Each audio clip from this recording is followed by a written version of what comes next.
We're in Brooklyn Heights today. My name's Nick Potts. I'm an architect, and we're going to be giving you an architectural walking tour of the neighborhood.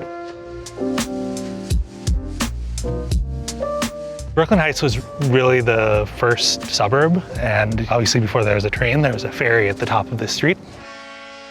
And so a lot of people who worked in the Wall Street downtown area, which was really where New York was, this was kind of the residential community for that. So these would have been kind of up-and-coming, upper middle class people.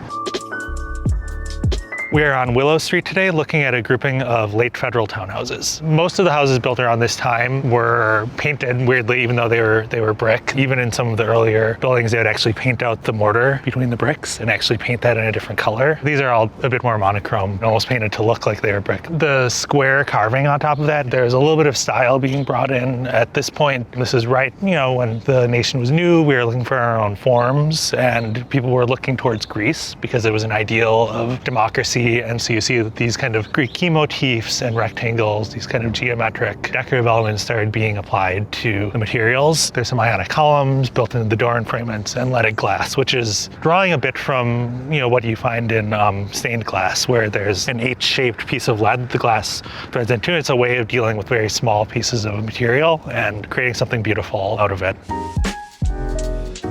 This house behind me, the blue-gray one, this is actually a very early house. You can tell because it's a wood frame. In New York City, building codes started changing to the point where by the 1830s, new building codes were enacted that essentially outlawed the construction of new wood buildings within the confines of the city. It was because of fire. There are a few really big fires more in Manhattan that made them enact these building codes to kind of protect the safety of the city. So you can see this federal style wood frame house is kind of a rare survivor of kind of pre-brick period. This is a very typical federal style entry. The federal style houses were fairly simple, and the door enframelment was where the builders were much more exuberant. And you see the leaded glass fan light, the arch, there's a little bit of shelter. Stoops are a really interesting New York solution to the fact that we don't have alleys. Every house needs a way of getting goods and services. You can have essentially a door tuck underneath the main entrance.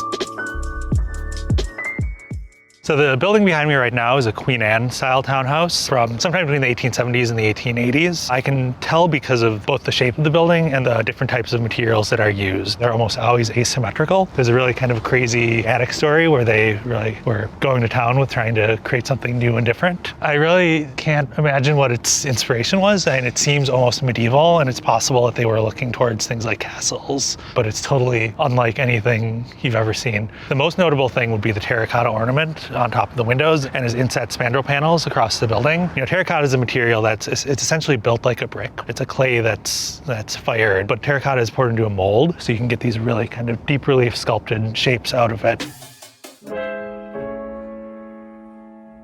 So behind me are two Gothic Revival townhouses built in the 1840s. Two things that are really interesting about these Gothic Revival townhouses are the pointed arch over the doors, which is a motif that was inspired by churches and 12th century medieval architecture. The other interesting thing about these townhouses is the detail on top of the windows, which is called a hooded lintel. Again, taking a very simple kind of horizontal lintel and doing something new and fresh with it that really has no function aside from purely decorative.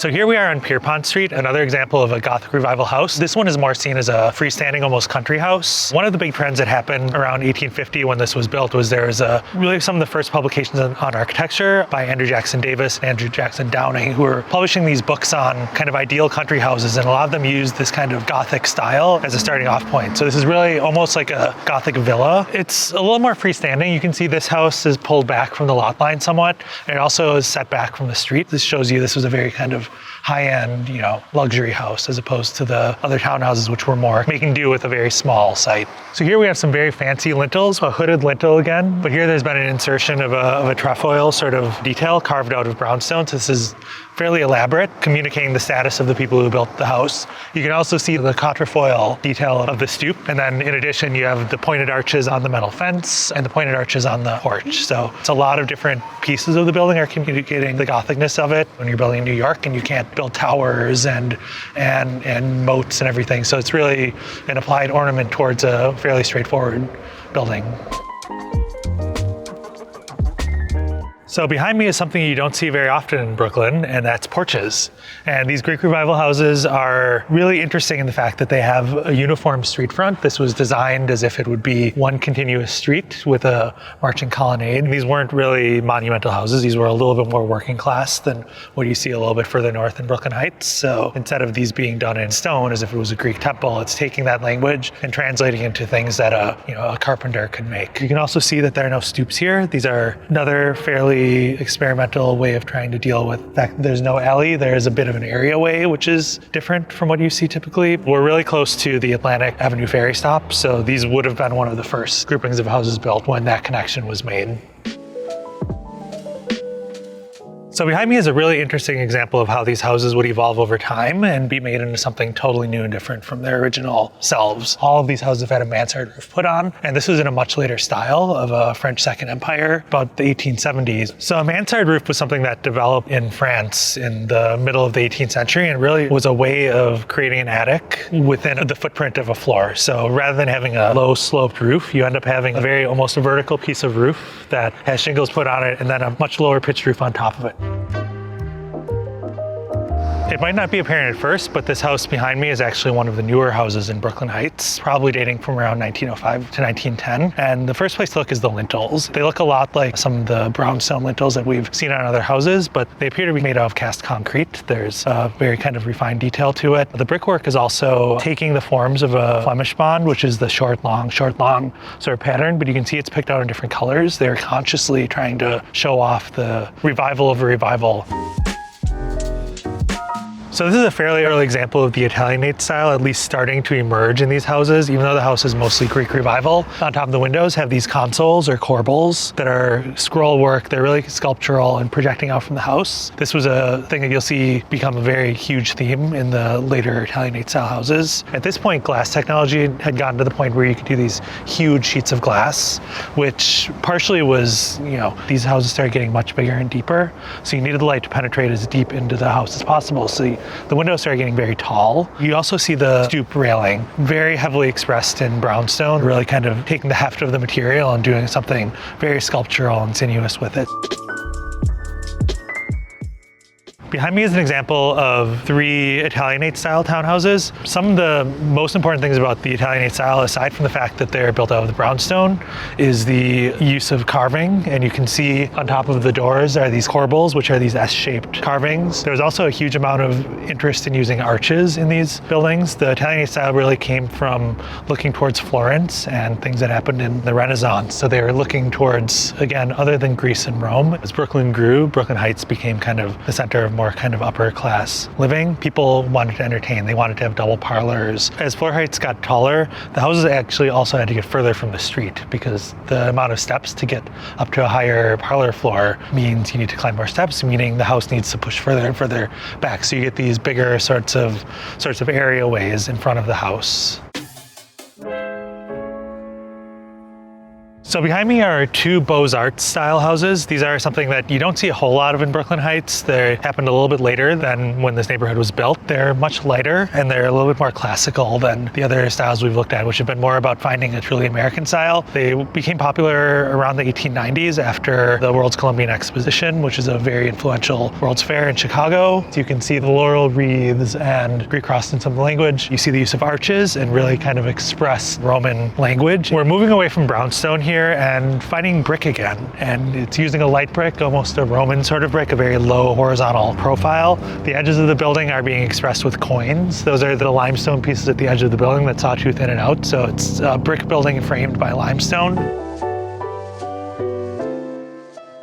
So behind me is an example of a Richardsonian Romanesque style house. This is a style that emerged in the late 1870s, 1880s. It was popularized by an architect based in Boston named H.H. Richardson, hence the name. It was really an attempt at finding a purely American style, usually sandstone or brownstone. So these very kind of soft and carvable stones, and they would typically rusticate them. Rustication is usually when you carve away the corner to show the profile of every stone, or something split face like this one where they take a chisel and they make it almost look like a raw rock. So it's really expressing the kind of the heaviness of the stone. And these sorts of heavy details are almost always paired with a more delicate sort of carving, flowers and leaves that are inspired by nature. Some of the other notably Romanesque details on this are around the porch. You see these grouped columns. So it's taking a very heavy form and making it delicate by expressing it as a grouping of 9 versus 1 element. You also see the twisted columns in some of those inset panels. The cornice has a Romanesque detail where the stone is almost expressed as if it's lattice. That square carving, it almost looks like it could be made of basket work. So they're really playing around with